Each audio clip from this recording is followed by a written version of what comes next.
सूरज की हल्की हल्की किरणें नदी पर पड़ रही थी। पानी में सुनहरी चमक थी। गांव में सुबह की चहल पहल शुरू हो गई थी, लेकिन बड़े भाई प्रवीण के घर में हमेशा की तरह कड़क आवाज गूंज रही थी। अरे ओ मोहन, उठ जा, कब तक सोता रहेगा? देख, मैं तुझसे बड़ा हूँ। जब तक मैं जिंदा हूँ तुझे आराम करने का हक नहीं। छोटा भाई मोहन, जो अभी अभी जागा था, चुपचाप उठ गया। उसकी पत्नी मेधा भी डर कर खड़ी हो गई। मेरी ही छांव में रहकर पेट भरता है। घर भी मेरे नाम का, खेत भी मेरे नाम का। तेरा तो कुछ भी नहीं है मोहन। याद रख, अगर मेरा दिल बड़ा ना होता तो तू सड़क पर बैठा होता। तेरी औकात क्या है? तेरा तो कुछ भी नहीं है मोहन। कभी आईने में देखा है खुद को? तू तो बस मेरा दिया हुआ एक टुकड़ा है जो भीख की तरह मैं तुझे डाल देता हूँ। याद रख, अगर मेरा दिल इतना बड़ा ना होता तो आज तू सड़क पर भीख मांगता फिरता। प्रवीण हर रोज उसे ताने देता। मोहन चुप था। उसने कभी जवाब नहीं दिया। उसके माता पिता बचपन में ही मर गए थे। बड़ा भाई ही उसे पाल पोस कर बड़ा किया था। लेकिन जैसे जैसे प्रवीण की उम्र और दौलत बढ़ी, उसका दिल सिकुड़ता चला गया। प्रवीण की पत्नी मनीषा भी वैसी ही थी, हमेशा ताने देती। देखिए जी, बारिश आने वाली है। कह दीजिए इस निकम्मे से, इस काम चोर से, कि जल्दी से घर के बाहर का कीचड़ साफ कर दे। सारे गांव वाले हमारे घर के सामने से ही तो गुजरते हैं। अगर रास्ता गंदा हो गया तो लोग क्या कहेंगे? कहेंगे कि इतने बड़े खेत, इतने मवेशी, इतना सोना रखने वाले प्रवीण के घर के आगे कीचड़ भरा पड़ा है। लोग हंसेंगे हम पर। इज्जत का भी कोई मोल होता है, लेकिन इसको क्या फर्क पड़ता है? इसे तो बस रोटी चाहिए खाने को, चाहे घर की इज्जत मिट्टी में मिल जाए। सुबह से पड़ा हुआ है जैसे कोई राजा हो। रोज इसे देखकर मन जलता है। घर में पालतू जानवर भी इससे ज्यादा काम के होते हैं। कहिए इससे उठे और साफ करें, वरना बारिश में ये सारा कीचड़ अंदर तक आ जाएगा और गांव वालों के सामने हमारी नाक कट जाएगी। सुन लिया ना मोहन, जा घर के आगे का रास्ता साफ कर। और सुन, मवेशियों के लिए चारा भी काट ला। मुझे खेत देखने जाना है, वहाँ भी काम होगा। मोहन चुपचाप बाहर निकल गया। मोहन भगवान राम का बहुत बड़ा भक्त था। वो राम का नाम लेते हुए बाहर निकल गया। उसका दिल भारी था। हर दिन भाई की बातें उसे तोड़ रही थी, लेकिन फिर भी वह यही सोचता, भैया ने ही तो पाला है, उनका हक भी है डांटने का। बारिश की बूंदें अब धीरे धीरे गिरने लगी थी। आसमान में घने काले बादल थे। बूढ़ी दादी कह रही थी, अरे नदी का पानी बढ़ेगा आज, ईश्वर सबकी रक्षा करे। प्रवीण खेत की ओर निकल पड़ा। जाते जाते मोहन से बोला, सुन, अगर बारिश तेज हुई और नदी का पानी घर तक आ गया तो सबसे पहले मेरे मवेशी बचाना। तेरा सामान तो वैसे भी कोई काम का नहीं, पर मेरी गाय भैंस मर गई तो नुकसान मेरा होगा। मोहन की आंखों में आंसू आ गए, पर उसने सिर झुकाकर कहा, ठीक है भाई, जैसा आप कहें, आपका हर हुक्म सर आंखों पर। और हाँ, अगर खाना खाने का मन करे तो पहले मुझे खिला देना, तू बाद में खा लेना, समझा? ये कहकर वो चला गया। बारिश अब तेज होने लगी थी। आसमान में बिजली कड़क रही थी। मोहन ने जल्दी जल्दी घर के बाहर का रास्ता साफ किया, फिर मवेशियों के लिए चारा काटने चला गया। मन ही मन उसने भगवान से कहा, हे प्रभु, इस बारिश में हमारे घर बचे रहें। भले ही मेरा कोई सामान बह जाए, पर भाई का घर बचा लेना।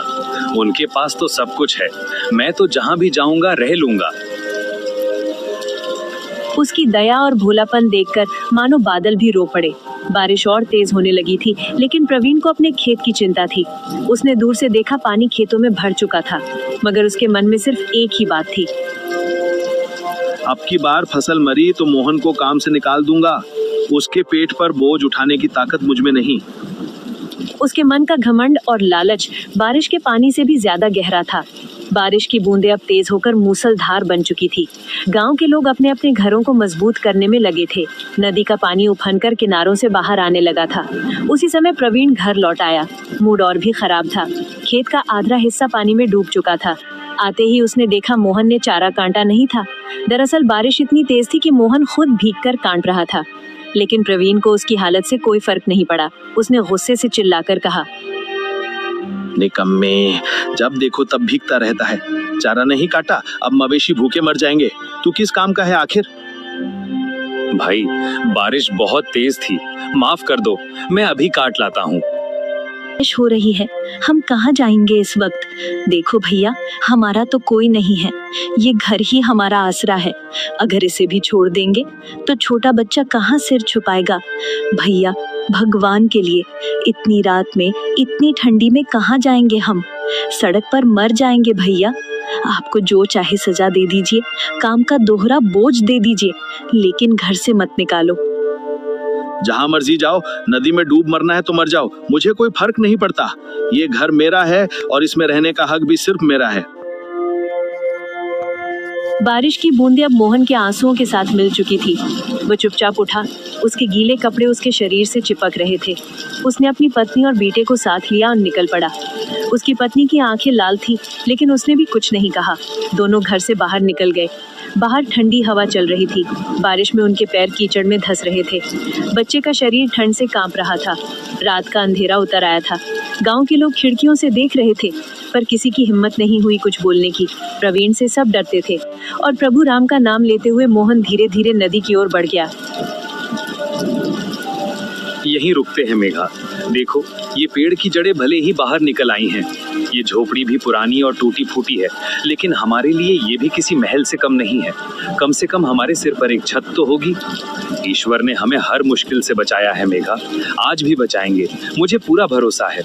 हमारे दुख के दिन जल्दी ही खत्म होंगे। हमें बस हिम्मत नहीं हारनी है। जब तक ये सांसें चल रही हैं, मैं तुझे कभी भी खुले आसमान के नीचे सोने नहीं दूंगा। सुनिए जी, हमने किसी का क्या बिगाड़ा था? हम तो हमेशा सबका भला ही चाहते थे, फिर भी भैया ने हमें क्यों निकाल दिया? उनका दिल इतना कठोर कैसे हो गया? हम तो अपने हक का भी नहीं मांग रहे थे, बस 2 रोटी और सिर छुपाने की जगह चाहिए थी।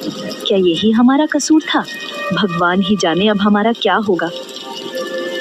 मेघा, मत रो, मत रो। देखो, बिट्टू को ठंड लग जाएगी, उसका बदन कांप रहा है। अगर तू ऐसे टूट जाएगी ना, तो मैं भी कमजोर पड़ जाऊंगा। मैं अभी जाता हूँ गांव के बाहर, वहाँ पेड़ के नीचे सूखी घास पड़ी थी, वहीं ले आता हूँ। देख लेना, इसी बारिश में, इसी ठंडी रात में हम अपना घर सजाएंगे। हाँ, टूटी फूटी झोपड़ी होगी, दीवारों से हवा भी आएगी, लेकिन वो हमारा होगा मेघा, सिर्फ हमारा, छोटा सा। लेकिन उसमें तेरा, मेरा और बिट्टू का सपना होगा। मुझे यकीन है भगवान हमें देख रहे हैं। एक दिन यही बारिश हमारी खुशियों की भीगी भीगी सौगात लेकर आएगी। वह उठा और घने अंधेरे में चला गया।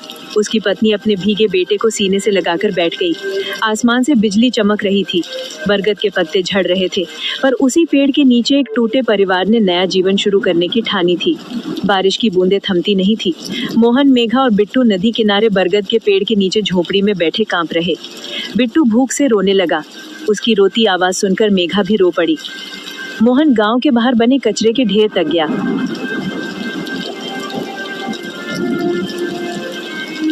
वहां लोगों द्वारा फेंकी गई सड़ी गली सब्जियां और पत्तियां पड़ी थीं। मोहन ने कांपते हाथों से उनमें से 2 आलू निकाले। एक आधा सड़ा हुआ था, दूसरा भी गला था, लेकिन उसके लिए यही अमृत था। ईश्वर, तू ही मालिक है, तू ही रक्षक है। उसने 2 और छोटे छोटे बैंगन उठाए, फिर वापस झोपड़ी की ओर लौट पड़ा। रास्ते में ठंडी हवा उसके भीगे शरीर में चुभ रही थी। बिजली चमक रही थी और अचानक बादल फटने जैसे गरजने लगे। तेज हवाएं चली, बारिश की बूंदें मानो पत्थर बन गई।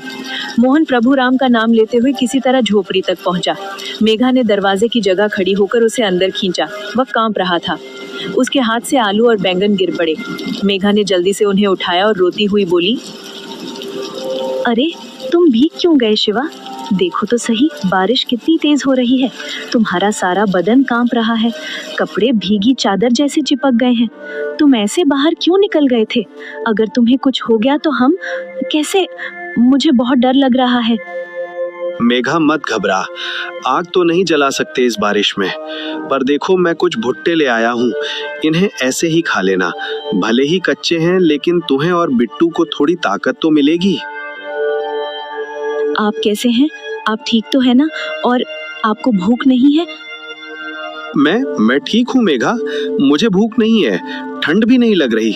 बस तुम दोनों खा लो, तुम्हें मजबूत रहना होगा। तुम्हारे लिए ही तो मैं सांसें ले रहा हूँ। तभी अचानक जोरदार हवा चली और झोपड़ी की आधी छत उड़ गई। ठंडा पानी भीतर गिरने लगा। बिट्टू डर से रोने लगा। मेघा भी कांप गई। बारिश का कहर बढ़ता ही जा रहा था। हर तरफ अंधेरा, ठंडी हवा, बिजली की डरावनी चमक और उस वीरान झोपड़ी में 3 बेसहारा लोग। लेकिन मोहन का दिल कह रहा था,